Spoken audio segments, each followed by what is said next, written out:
Okay, so welcome back to the part number 6, and this is the last part of the whole series where we, learn how to use the controls and all the tools. The next videos is going to be us just creating sounds and just, doing a little bit of sound design.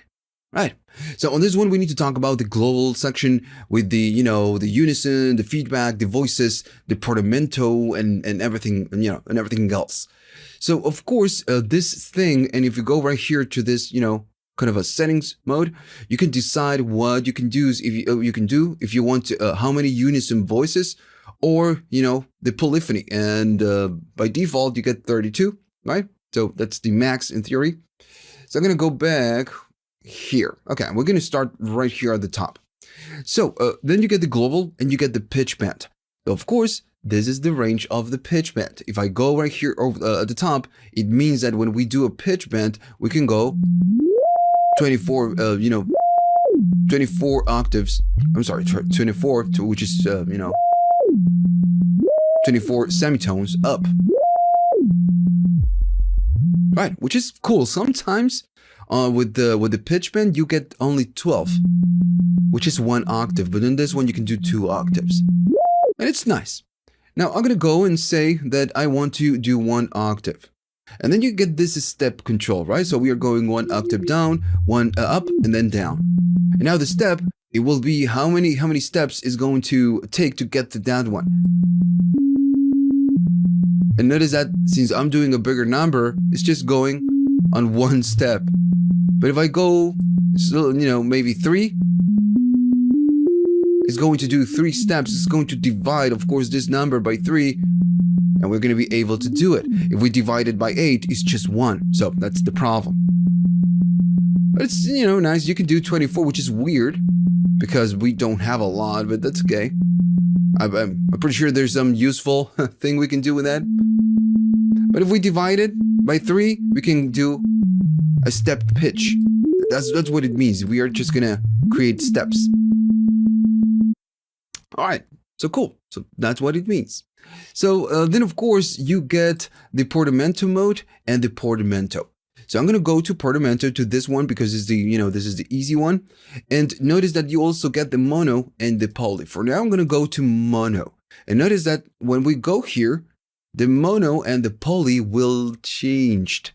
And it's because, of course, they work in a different way. For now, I'm going to go to the mono mode, and you get fingered and full time. So fingered, notice I'm going to go to the portamento, and this means that, we pretty much are creating a glide. So I'm going to go to the time, and this is how long the glide will take. I'm going to press a key, and I believe I have the arpeggiator on. And I forgot to do this one, the sync and the rate on the previous one.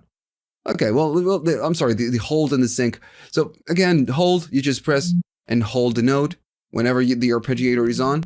That's what you're doing. It's pretty simple, and then it will sync the speed to the actual DAW. But that's fine. It's just pretty simple. Okay, so I'm gonna go back, and again fingered, and I'm gonna go to the portamento. It needs to be on right here, and on the time control, notice that nothing happens when I press a key. We should be getting some glide, right? But we get nothing. Now, if I go to let me turn off the arpeggiator. Notice that if I press 1 key, nothing happens. So fingered, it means that I need to press and hold 1 key, and then if I press a new one, it will glide to that one. But I always need to be, to keep one key down right here. Notice I'm pressing that one. Right, so that's what fingered means. And the other one, full time, it means that I don't need to press and hold. If I press a key, it's going to glide to that one. And if I press a different key, it's going to glide to that one.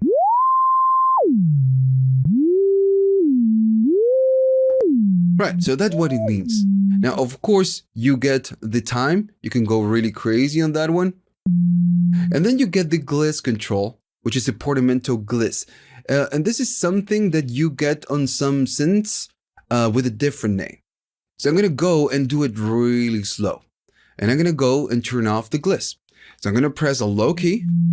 And we know that it's going to go into a glide to that one. It's going to be super low, slow, and take forever. And then I'm going to go and do a high key. And we can hear a smooth transition to that frequency, right? There's a smooth transition. It's going through all the frequencies. It's just smoothing all the way up. And if you think about this, we play or we divide, our musical knowledge by keys. So by tones, by semitones in this case. So what happens with Gliss? Well, Gliss will use that, it will divide everything on semitones. So now we are going to have like a stepped transition and not a smooth transition. And we can really hear the difference. It is just gliding all the way down, but it's doing it in steps. Like, like pressing different keys on the keyboard, just like this. But of course, it's going to be much control. Now, I'm going really slow, so let me just do something a little bit more useful. I'm going to go down. So, of course, when it's super fast, we don't hear a lot of difference, but there is. So that's what the Gliss control means. All right. Then you get something else right here, which is DAC and RES. I don't know what that means. I'm going to need to check the manual, but I know what this means. So you get a vintage and a modern kind of a output, and all of this is just the output section.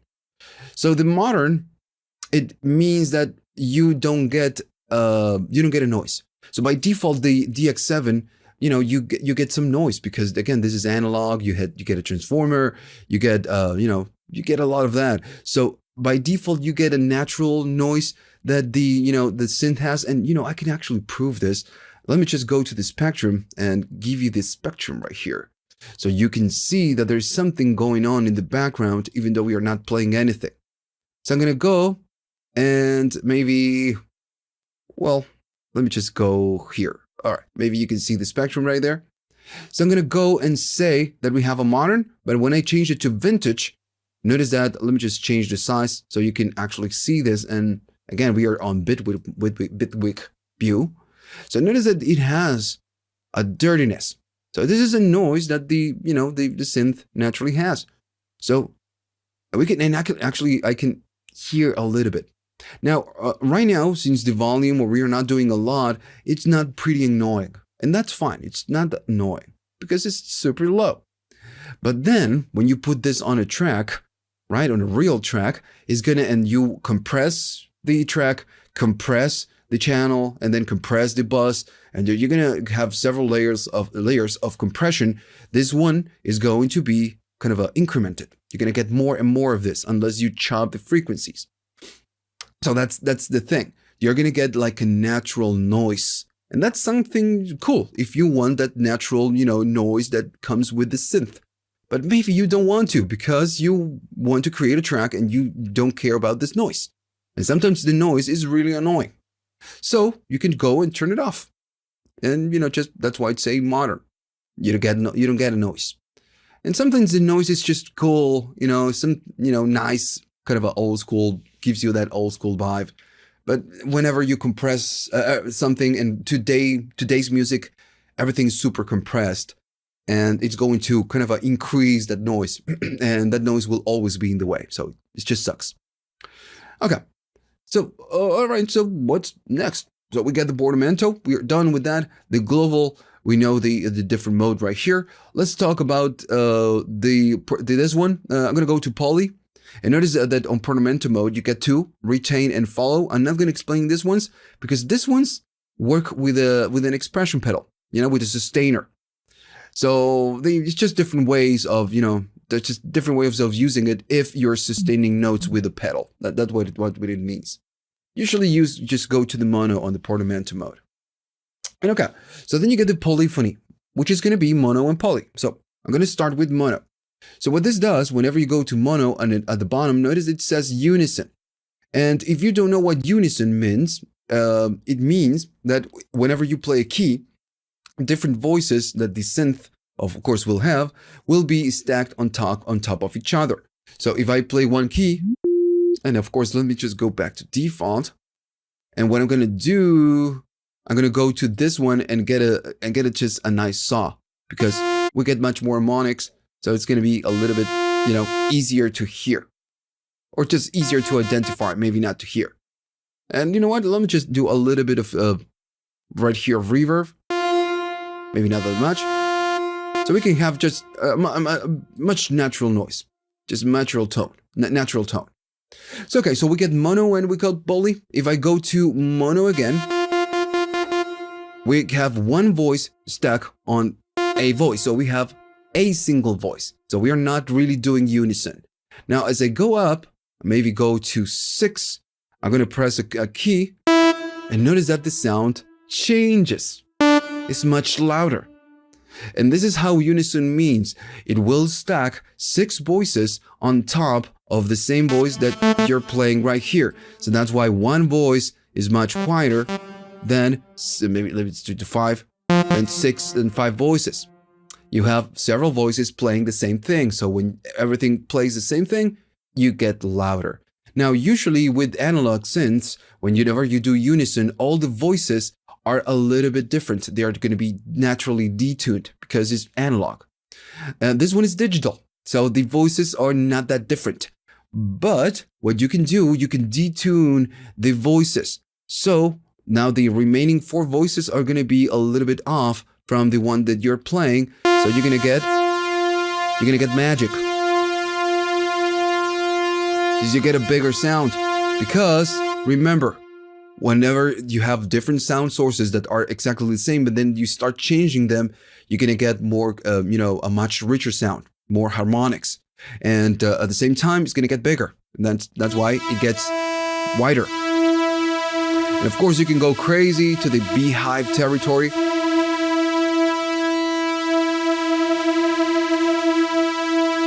And that's cool. And remember, we are in mono mode, so it's one single key at a time. Right, and again, no unison. It's just different, just louder.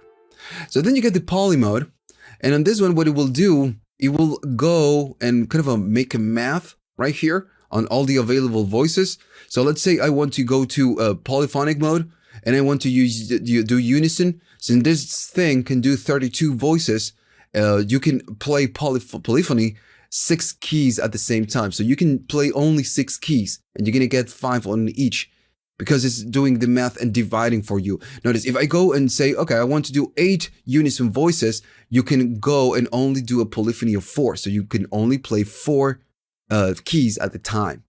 And if you go higher, you can, of course, do less. Now you can do a polyphony of 2, because you're playing 16 unison voices on each voice, which is just madness, But again, you can choose. You have the, you know, you can choose. So if I do 3 unison voices on each key, then you can do 8 polyphony. So, you know, again, at the end of the day, you just need to choose what, you know, the right amount of unison voices. 5 for me, it's cool because you can do 6 at the same time. Yes, you can play 6 keys at the same time. And if you want to do more, of course, you can. Another, you know, popular option is doing 7, because you can do 4 polyphony, which is, you know, like a 7th chord. So yeah, again, at the end of the day, you can choose what you want to do right here. My favorite is just 5, because I can do whatever I want with polyphony, and I get, you know, always maybe 5 unison voices. It's enough. When you go crazy on the unison, let me just go right here. Notice that you get a unison of 32. And notice, again, I'm going to go to mono. And now we have a unison of 32, which is stupid, like crazy. So the sound is just super loud. And if I go, it's just a little bit too much for me. It's just too much. So sometimes doing a little bit less is just better, right? Just a little bit more normal. The other one is just like, again, you get too much voices at once. But at the end of the day, you know, this is something that you need to decide, you know, how this works or how you want to use it. Okay, so we are pretty much done with all of this.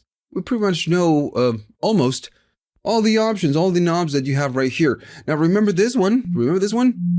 That is like the AMD, which is going to be like the tremolo kind of thing. Remember that one? And then you get something like this one.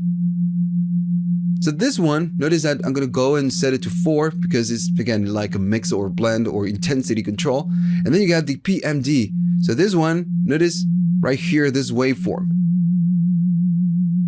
So what's the difference between this one and this one? So the main difference, and notice if I turn this one down, nothing happens. Same with this one, nothing happens. So this one, what it will do, it will do a vibrato. That's what it means. This one will do a vibrato. And that's why the frequencies are just moving up and down, because with vibrato, you get a pitch mode, kind of a modulation. It goes up and down by, very little, and you get this vibrato kind of a feeling, which is not the same thing as a tremolo. The tremolo, what it will do, it will modulate the amplitude. The volume is going up and down. And you can actually see it right here on the spectrum. Let me just show you the spectrum. I'm going to go and do, right now we are doing the amplitude. Notice that the volume goes up and down, just up and down, up and down. So this is a tremolo. If I go all the way down and do this one, notice it's moving on a horizontal way. It's just not the same. And this is a vibrato. There's a difference. And then, of course, you get the transpose, the global transpose, and the global tuning if you want to use it. Very simple, controls. And the only thing left to talk about before we go to the next one, to the next video, and start making some noises, is the feedback control. All right, so I'm gonna on a default template, and I'm gonna go to the algorithm number 32 because we can hear all the different operators on a kind of a standalone mode. So I don't need to go right here. So if I go to the operator number 6, we can see that the number 6 has the feedback right here. And of course, we can do this. And if we do this, at one point, it's just gonna, oh, I'm on the wrong operator. We're gonna go right here, and we start getting that feedback. And at one point, we are going to get that noise, right? So this one, what it will do is kind of a global, not individual, kind of feedback. Again, it's just it's a global control. It's not for each individual operator. Now, of course, we can go to each operator and do a feedback. But this one, what it will do, it will just do it with a tiny amount. So again, it's just a global control, so we can go a little bit more on the feedback or a little bit less, or maybe nothing. But if you don't have feedback on the operator, it's not going to do much, It's just going to be very subtle. It will change the sound, of course, but it's very subtle. Not the same as this one, then we get noise, of course. But again, if you have a little bit of, something more aggressive right here, and then you want to do it a little bit more aggressive, you can try the global feedback. And of course, this will affect all the ones are doing feedback. And if you go to the different ones, notice that sometimes you're going to get different feedback. So this will, of course, react in a different way whenever you go to different algorithms. So, okay, so that's it. I feel like I don't need to explain anything else. Of course, we didn't do this, but again, this is just the effects.